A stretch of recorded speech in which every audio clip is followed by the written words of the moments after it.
Our tutors come from a huge variety of backgrounds, but the process that we use in order to find and teach these tutors is something that is developed universally across Simply Maths Tutoring. So finding our tutors in the first place, most of the time we are looking for university students who are studying either a maths or science-based degree or alternatively education, but we also love hearing from professionals who have worked in a particular field either in an education basis or otherwise as a maths or science focused degree or career. Typically this involves things like engineering, research, or alternatively actually teaching maths as a classroom teacher. Now, every tutor, no matter what their background is, goes through the same process. We look through everybody's application, and the first thing that we do is we ask them a few questions about their teaching style. We want to learn how they teach. We ask questions like, what process do you use when you're problem solving? We ask questions like, what sort of things do you ask when you're starting to learn more about a student and you want to develop a little bit more of a background understanding about their educational experience.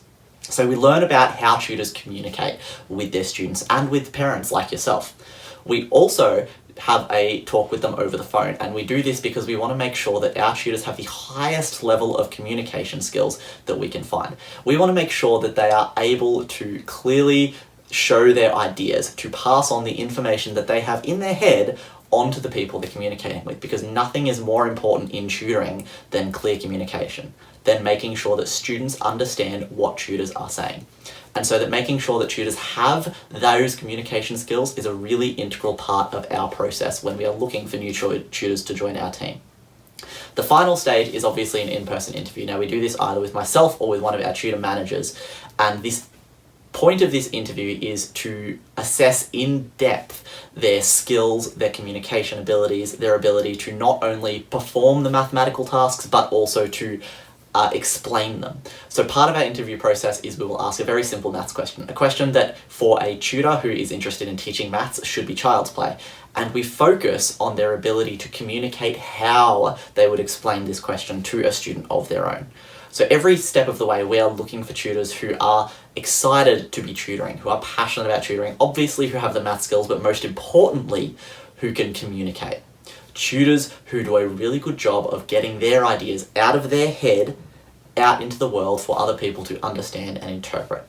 But we believe that that is the best way that students can grow and develop, when they have a clear communication line with their tutor, uninhibited by any communication issues that might cause distress or problems or any kind of misunderstanding. So our tutors work on their communication skills. We train them, we teach them, we try to give them the resources that they need to be able to perform the best possible tuition services, not just in the area of teaching math content, but in communicating their ideas, in providing feedback, in being able to make sure that the tutoring relationship that a student would have with their tutor and a family as a whole will have with their tutor is a really positive one with really clear lines of communication. Everybody is on the same page. That is the goal that we look for when we're looking for our new tutors.